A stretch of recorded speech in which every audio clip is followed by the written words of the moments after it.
Hey guys, this hopefully will be a brief instructional video on how to complete your assessment. So far you guys have submitted 2 assessments. Of course both these assessments have been consolidated in the form of a report. Now we will have to complete these assessment schemes. So what essentially we will be doing is, there is a missing piece of puzzles in this report, and that is essentially what we will be trying to include. Now before we get into the specifics of what needs to be included in your report to make it complete, the deadline for submitting this final assessment or the final form of your report is 22nd of November. So as some of you might could recollect, this 22nd of November is rather what is currently being planned for your end semester exam. So on 22nd of November, as things stand, we will have our end semester exam for this particular course. So what it essentially means is, before you sit or you appear for your end semester, you should have ideally submitted the report for all the assessment. So the deadline is 22nd of November. Guys, with this we intend to wind up this particular course.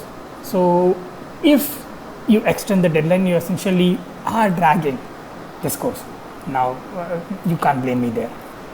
Nonetheless, so the final date or the deadline for submitting the complete report is 22nd. The missing pieces of the puzzle that you will be adding to your current report, there are 2. So one is, you will be gathering first-hand information from a person who is associated with the metallurgical unit that you have chosen. This person could either be an employee of that unit, or he could be someone who lives around this particular metallurgical unit. Now the information you need to gather is how their life has been affected by this metallurgical unit. You want to understand, you want to gather the information, first-hand information from this person on how their life has been affected by this metallurgical unit. Guys, it doesn't mean that you also always have to focus on the negative aspect of it.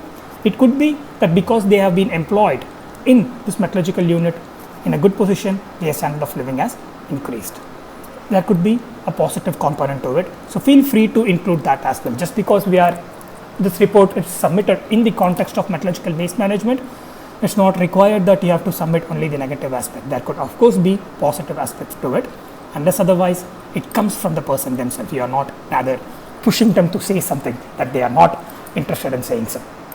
Alright, so that being said, the first component of your final assessment would be the first-hand information rather from the person who is associated with the metallurgical unit. The associated means he need not always be the employee, he could be a person who lives around the metallurgical unit.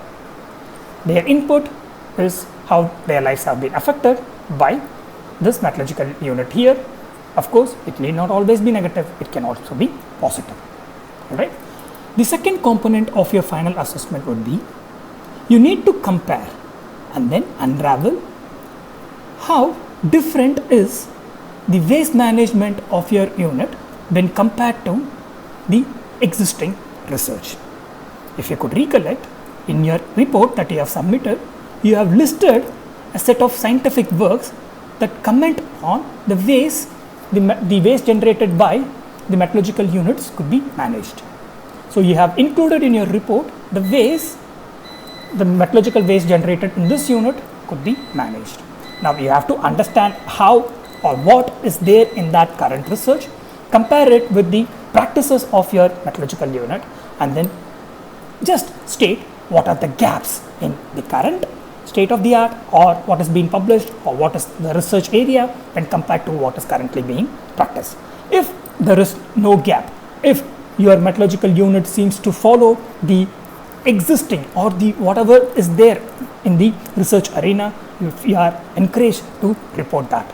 On the other hand, if you find that there is a significant gap between what the unit practices and what the research community proposes to do, if there is a significant gap to it, then you are required to mention what the gap is. Alright. Again, so there can only be 2 options. Either the metallurgical unit we are currently looking into fulfills or it follows the state of the art research, the current research outcomes. Or on the other hand, they fail to follow, or there is a gap between what they follow and what is being currently reported, or what you have observed in the scientific literature. If there is this gap, you are required to explicitly state what is that gap and which of these current research outcomes can be adopted by this unit here. It's not just you point out the gap, you describe the gap, you point out, and in addition to that, you tell them what would be, or you mention which would be the best practices for this metallurgical unit. It just needs to be one practice. From the list that you have gathered, you have to find out which would be the best practice for this metallurgical unit in handling their waste. So you indicate the gap between the current research outcomes and what is being practiced.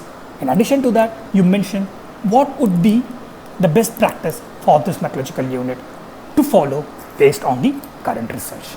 So to wind it all up, you have to complete the report that you have submitted. So at the end of the day, for your entire evaluation of 70 marks, it will be based on one report. So you have to complete that one report. That one report will have two additional components now as a part of your third assessment. The first component is input from a person associated with the unit. The person can either be an employee or someone living around the metallurgical unit. So that input should be now included. Secondly, you have to indicate if there is a gap between the current research outcomes and the waste management practiced by your metallurgical unit. So you have to describe this gap that exists between the current research outcomes and the waste management practiced by your unit. If there is no such gap, feel free to include that. On the other hand, if there is a gap, in addition to describing that gap, you have to mention what would be the best practice for that metallurgical unit to adopt. Alright, so with these two aspects, your entire report will be complete and you will be evaluated for all the 70 marks together. So if you have any questions, feel free to ask. I hope at least the outline of this assessment is clear. Good luck, guys. I'm expecting all the submission on or before 22nd of November. Please submit your works to, as always, to your CRs and they will be relaying it to me. Alright then, have a nice days ahead. Goodbye.